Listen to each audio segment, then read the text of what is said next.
आपको मेरा वीडियो पसंद आए तो मेरे YouTube चैनल को सब्सक्राइब कीजिए और बेल आइकन को प्रेस कीजिए ताकि आपको आने वाले वीडियो का नोटिफिकेशन टाइम से प्राप्त हो जाए।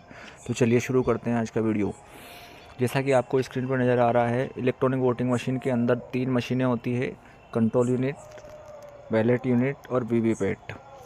ये सबसे पहली जो मशीन आपको नज़र आ रही है ये है कंट्रोल यूनिट। दूसरे कैरिंग बॉक्स के अंदर जो मशीन है वो है बैलेट यूनिट और तीसरे कैरिंग बॉक्स के अंदर है वीवीपैट।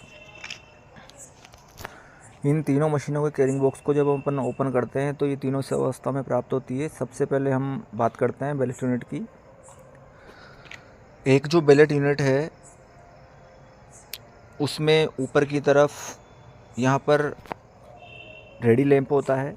जैसे ही मतदान दल का पीओ थर्ड कंट्रोल यूनिट से बैलेट जारी करता है, ये रेडी लैंप ऑन हो जाता है और ये उस समय तक ऑन रहता है जब तक वोटर अपना वोट कास्ट नहीं कर देता, यानी कि बीप की आवाज़ सुनाई नहीं दे जाती। इसी के बगल में यहाँ पर एक इंडिकेटर लगा रहता है जिसमें 01, 02, 03 या 04 इस तरह से अंक दिखाई देते हैं। ये अंक हमें ये बताते हैं कि उस मतदान के दौरान कितनी बैलेट यूनिट काम में आ रही है।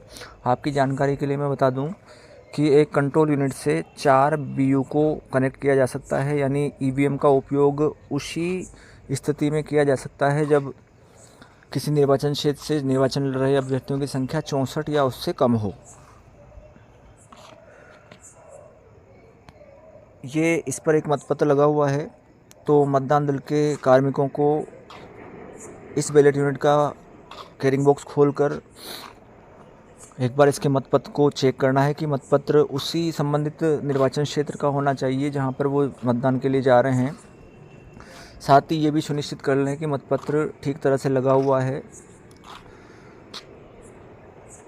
ठीक तरह से लगे होने का मतलब है कि ये आड़ा तिरछा नहीं लगा होना चाहिए। साथ ही जितने भी अभ्यर्थी वहाँ पे चुनाव लड़ रहे हैं नोटा सहित, उनके सामने के जो बटन है नीले बटन वो खुले हुए होना चाहिए और बाकी सारे जो बटन है वो मास्क लगे हुए यानी सफ़ेद कवर लगे हुए होना चाहिए। साथ ही इसमें ऊपर की तरफ एक पिंक पेपर सील लगी हुई है, तो मतदान दल के कार्मिक ये सुनिश्चित कर लें कि उनके पास जो बैलेट यूनिट है उसमें पिंक पेपर सील लगी हुई है। साथ ही वो ठीक तरह से होना चाहिए, यानी कटी फटी या क्षतिग्रस्त नहीं होना चाहिए। अगर वो पिंक पेपर सील कटी फटी या क्षतिग्रस्त है तो ऐसी बैलेट यूनिट को हम मतदान के दौरान काम में नहीं लेंगे।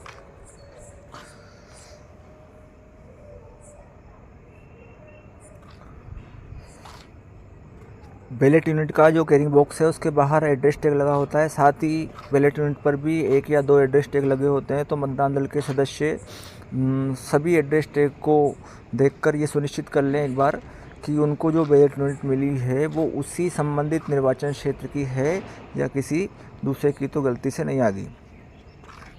तो वो सारी चीज़ें हैं जो मैंने अभी आपको बताई। जैसे इस मशीन पर पहले से ही मतपत्र रिटर्निंग ऑफिसर के द्वारा लगाया जाता है, मतपत्र सही ढंग से लगा हुआ है इसकी जांच कर लें।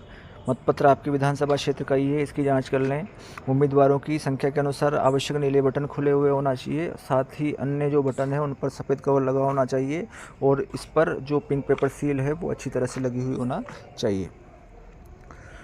इसके बाद हम बात करते हैं दूसरी महत्वपूर्ण मशीन की, कंट्रोल यूनिट, जो एक तरह से इस ईवीएम का ब्रेन है। सारे जो डाटा है वो इसी मशीन में स्टोर होते हैं। अब मैं इसके एक एक भाग के बारे में आपको जानकारी देने जा रहा हूँ। इसमें ऊपर की तरफ 3 चीज़ें आपको दिखाई दे रही होगी। ये है इसका पावर ऑन लैंप।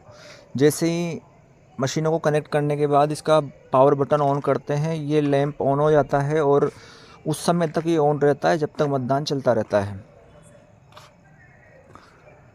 ये साइड में एक और लैंप है जिसको बीजी लैंप बोला जाता है। जैसे ही पीओ थर्ड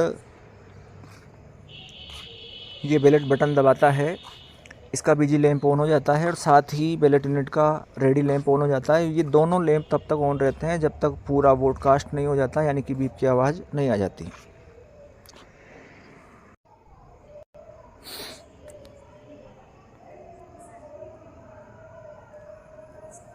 ये है इसका बैटरी खंड, जहाँ पर बैटरी पहले से लगी हुई रहती है। पूरी तरह से चार्ज बैटरी इसमें लगाई जाती है, तो मतदान दल के सदस्यों को इसकी चिंता करने की कोई ज़रूरत नहीं है, बैटरी पूरी तरह से चार्ज रहती है। इस बैटरी खंड के ही साइड में एक और खंड होता है जिसको बोलते हैं कैंडिडेट सेट सेक्शन, जिसमें वहाँ से निर्वाचन लड़ रहे अभ्यर्थियों को रिटर्निंग ऑफिसर द्वारा पहले से सेट कर दिया जाता है। तो ये दोनों जो खंड है ये मतदान दल के सदस्यों को छेड़ने नहीं है। इस खंड के नीचे यहाँ पर एक पिंक पेपर सील लगी रहती है जो रिटर्निंग ऑफिसर स्तर पर लगाई जाती है। मतदान दल के सदस्यों को ये पिंक पेपर सील किसी भी अवस्था में नहीं खोलनी है। उनको केवल ये देखना है कि इस पर पिंक पेपर सील लगी हुई है या नहीं लगी हुई है, और ये जो पिंक पेपर सील है ये कटी फटी या क्षतिग्रस्त नहीं होना चाहिए। इसके बाद सबसे इम्पोर्टेंट जो पार्ट है इसका वो है ये वाला, जिसको बोलते हैं रिजल्ट सेक्शन।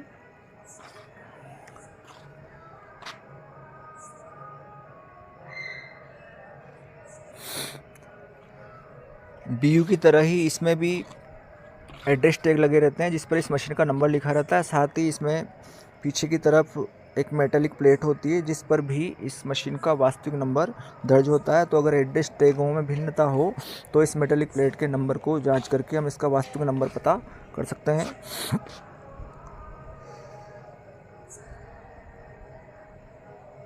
जब इसके रिजल्ट सेक्शन को खोला जाता है तो उसके अंदर हमें एक आंतरिक खंड नज़र आता है। इस आंतरिक खंड के दरवाजे को खोलने पर हमें 4 बटन नज़र आते हैं जो आपको स्क्रीन पर नज़र आ रहे होंगे। क्लोज, रिजल्ट, क्लियर और प्रिंट। तो इसमें से जो प्रिंट वाला बटन है ये वाला, ये मतदान दल के कार्मिकों के कभी काम में नहीं आता। हमारे काम में केवल 3 ही बटन आते हैं, क्लोज, रिजल्ट और क्लियर। ये यहाँ पर इसका टोटल बटन है जो मैं आपको दिखा देता हूँ। ये इसका टोटल बटन है जो समय समय पर कितने वोट कास्ट हुए हैं ये चेक करने के लिए दबाया जाता है। इसी के बगल में ये है बैलेट बटन जिसको पीओ 3 बैलेट जारी करने के काम में लेता है। ये इसका पीछे वाला भाग है जहाँ पर आपको 2 चीज़ें नज़र आ रही होगी। एक तो इसका ये पावर बटन जो इसको ऑन ऑफ करने का काम आता है, और ये साइड में एक सॉकेट है जहाँ पर वीवीपैट की लीड को लगाया जाता है। इसके बाद आती है हमारी तीसरी मशीन जिसको वीवीपैट या voter verifiable paper audit trail बोला जाता है। ये एक ऐसी मशीन है जो मतदाता को ये सुनिश्चित करवाती है कि उसके द्वारा दिया गया वोट उसी अभ्यर्थी को गया है जिसको उसने वोट दिया था। इसके 3 व्यू आपको नज़र आ रहे हैं। सामने से देखने पर इसमें एक डिस्प्ले यूनिट होती है जहाँ पर 7 सेकंड तक मतदाता को अपनी पर्ची दिखाई देती है। उसके बाद वो कट के ड्रॉप बॉक्स में गिर जाती है और बीप की आवाज़ आती है। ये इसका बैक पोर्शन है। इस बैक पोर्शन में एक नॉब आपको नज़र आ रहा होगा। जब ये मशीन ट्रेवल करती है उस समय ये नॉब या घुंडी हॉरिजॉन्टल यानी आडी रहती है, और जब हम इसको मॉक पोल के समय कनेक्ट करते हैं, सीयू का बटन ऑन करते हैं, उससे पहले हमें ये बटन वर्टिकल करना है, सीधा खड़ा करना है। अब बहुत सारे लोग ये सोचते हैं कि ये जो बटन है इसका पावर बटन है, लेकिन आपकी जानकारी के लिए मैं बता दूं कि ये इसका पावर बटन नहीं है। ये जो नॉब है ये केवल इसके अंदर एक पेपर रोल लगी रहती है, उस पेपर रोल को लॉक और अनलॉक करने वाला बटन है। जब ये हॉरिजॉन्टल स्टेज में रहती है तो पेपर रोल लॉक हो जाता है, और जब इसको हम वर्टिकल करते हैं तो पेपर रोल अनलॉक हो जाता है और पर्चियाँ काटने के लिए स्वतंत्र हो जाता है। ये इसका स्लिप ड्रॉप बॉक्स है जहाँ पर पर्चियाँ कट के गिरती है। मॉक पोल के बाद इसमें से पर्चियाँ निकाल कर उन पर मॉक पोल सील लगाई जाती है और उसके बाद इसको एड्रेस टैग लगाकर सील कर दिया जाता है। ये वीवीपैट का पिछला भाग है। यहाँ पर इसमें एक बैटरी लगाई जाती है। बैटरी आपको अलग से ही मिलेगी एक पॉलीथीन पैक के अंदर, तो हमें सावधानी पूर्वक इसमें बैटरी लगानी है। और मतदान की समाप्ति के बाद जब हम सारी मशीनों को सील करके कैरिंग बॉक्स के अंदर पैक करते हैं, उस समय हमें उससे पहले हमें इसकी बैटरी वापस निकालनी पड़ती है और वो अलग से काउंटर पे जमा होती है। तो ये था मेरे वीडियो का पहला पार्ट। दूसरे पार्ट के लिए बने रहिए चैनल के साथ। नमस्कार।